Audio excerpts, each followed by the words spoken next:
Hello दोस्तों, welcome. रेसजेन limited company का IPO open होने वाला है। कंपनी के डिटेल्स देखेंगे, जैसे कंपनी करती क्या है, बिजनेस मॉडल क्या है, कब से मार्केट में, कंपनी का फाइनेंशियल स्टेटस देखेंगे, जैसे कि सेल्स ग्रोथ कैसा है, प्रॉफिट ग्रोथ कैसा है, आईपीओ लाने का कारण देखेंगे, और आईपीओ का price band, opening rate, closing rate, valuation क्या लगा ये देखेंगे, और जीएमपी अपडेट और इस आईपीओ में भी अप्लाई करें या अवॉइड करें ये भी देखेंगे।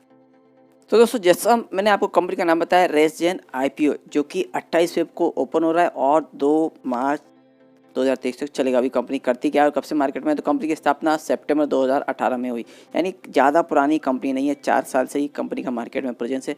अभी कंपनी करती क्या है और कब से मार्केट में, तो ऑलरेडी मैंने बताया दोस्तों, कंपनी यहाँ 4 साल से कंपनी का मार्केट में प्रेजेंस है। और कंपनी यहाँ पे मैन्युफैक्चरिंग करती है पैरोलिसिस ऑयल का, जो कि फर्नेस ऑयल होता है, जो कि मैन्युफैक्चरिंग इंडस्ट्री में यूज होता है, इसका सब्स्टिट्यूट है। और जो कि प्लास्टिक वेस्ट होता है, इससे ये कंपनी अपना प्रोडक्ट बनाती है और कंपनी का हेडक्वार्टर है वो मुंबई में स्थित है। अभी दोस्तों, ये प्लास्टिक वेस्ट से कंपनी अपना प्रोडक्ट बनाती है, यानी कि ये प्रकृति है उसके लिए भी ये एक अच्छी बात है। कंपनी का एनवायरनमेंट फ्रेंडली कंपनी काम कर रही है।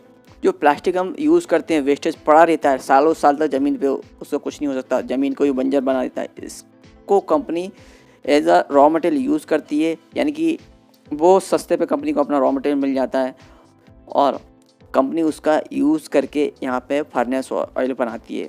जो कि गवर्नमेंट भी यही चाहती है कि जिस तरह कचरा हो, या जो आजकल गवर्नमेंट की भी ऐसी स्कीम रहती है कि जो कचरा है, वेस्टेज है, उसको ठिकाने लगाती है कंपनी और उसका फर्नेस ऑयल बनाती है। तो यहाँ पे कहीं ना कहीं गवर्नमेंट और प्रकृति, इसके लिए दोनों बातें कंपनी के फेवर में है।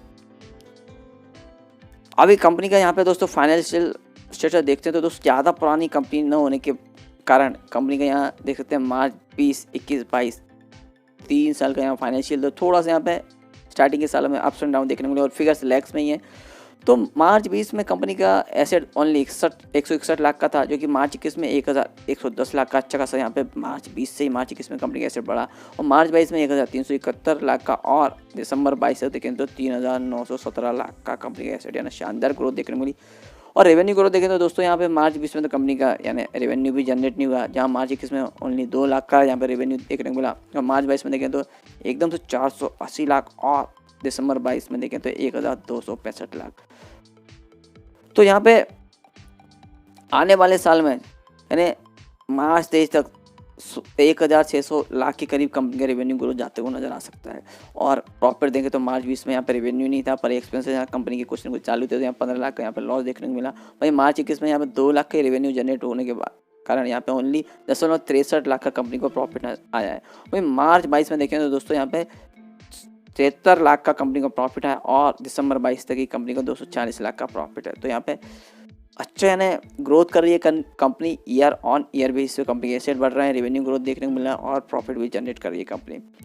और नेटवर्थ देखें तो कंपनी का मार्च 20 में 136 लाख का, जो कि मार्च 21 में भी 136 लाख का देखने को मिला, मार्च 22 में 367 लाख, और दिसंबर 22 में 1510 लाख का। तो नेटवर्थ भी कंपनी का ईयर ऑन ईयर बेसिस पे बढ़ रहा है। रिजर्व सरप्लस देखें तो यहाँ पे दोस्तों मार्च 20 में यहाँ पे तो कुछ कंपनी एक्टिविटी नहीं थी, तो रिजर्व सरप्लस यहाँ माइनस में 18 लाख के, जबकि मार्च 21 में भी यहाँ माइनस में ही 17 लाख के देखने को मिले। पर मार्च 22 में देखें तो रिजर्व सरप्लस भी कंपनी के 147 लाख के हुए, जो कि दिसंबर 22 में 1091 लाख का। तो रिजर्व और सरप्लस भी कंपनी के यहाँ पे ग्रोथ में और अच्छे खासे जनरेट किए हैं। अभी यहाँ पे कंपनी का कर्ज भी है, तो मार्च 20 में ओनली 24 लाख का कर्ज था, जो कि मार्च 21 में बढ़ के 961 लाख, और मार्च 22 में 932 लाख, और दिसंबर 22 तक 1486 लाख। तो ये भी एक विषय है कि कंपनी का यहाँ पे कर्ज बढ़ा है पिछले सालों में।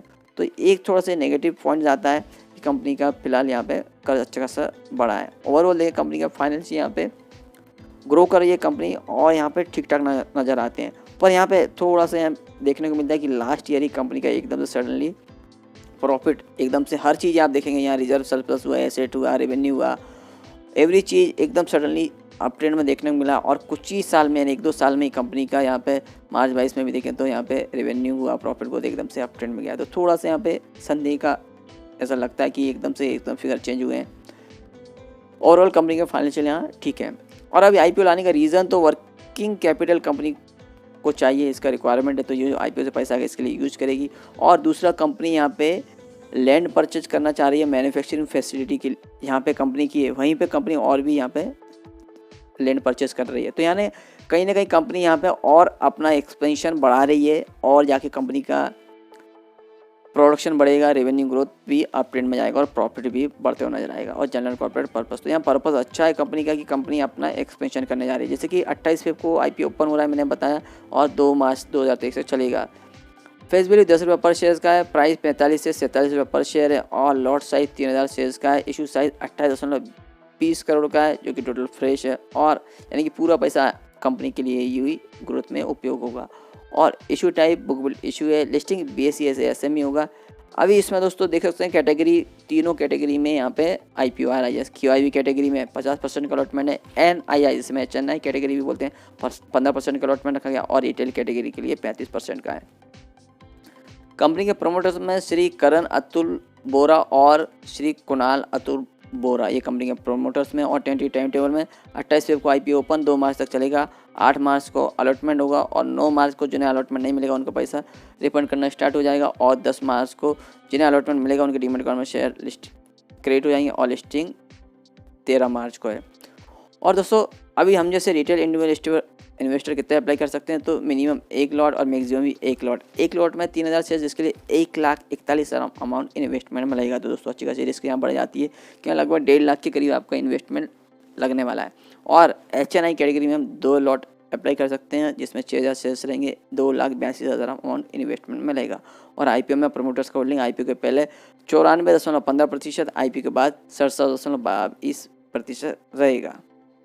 और दोस्तों अभी कंपनी के IPO में अप्लाई करें तो कंपनी का एड्रेस हमें पता होना चाहिए। तो resident limited 919 floor 9 plot 221 Maker Chamber V Jamnalal Bajaj Marg Nariman Point Mumbai का एड्रेस है। Phone number, email ID, website और भी आप यहाँ डिटेल चेक कर सकते हैं। रजिस्टर्ड कंपनी का विक share services private limited, phone number, email ID, website, registered का आप अलॉटमेंट स्टेटस चेक करने के लिए उपयोगी पड़ेगा।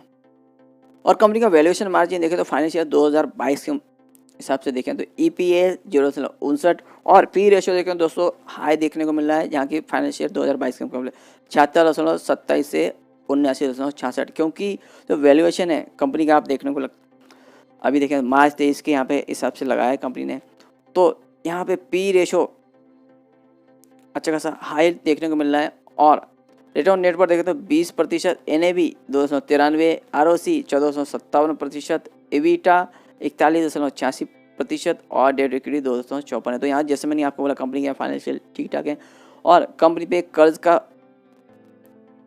लास्ट ईयर कर्ज अच्छा खासा है, ये एक माइनस फैक्टर है, और वैल्यूएशन है कंपनी ने हाई लगाया हुआ है। GMP अपडेट देखें तो दोस्तों फिलहाल GMP अपडेट नहीं है, ना तो कोष्टक ना तो सब्जेक्ट टू सौदा। तो दोस्तों अभी इस IPO में अप्लाई करें, अवॉइड करें। तो दोस्तों जैसे मैंने आपको बोला कंपनी का यहाँ वैल्यूएशन थोड़ा सा हायर साइड में लगाया हुआ है, और कंपनी जिस सेगमेंट में अभी बिजनेस कर रही है वो इको फ्रेंडली है, और इसका डिमांड आगे और भी बढ़ सकता है। और गवर्नमेंट की कुछ न कुछ यहाँ पे पॉलिसी है, तो कंपनी को उनका भी फ़ायदा मिलेगा। पर यहाँ पर कंपटीशन है इस सेक्टर में, यहाँ फर्नेस ऑयल में कंपनी डील करती है,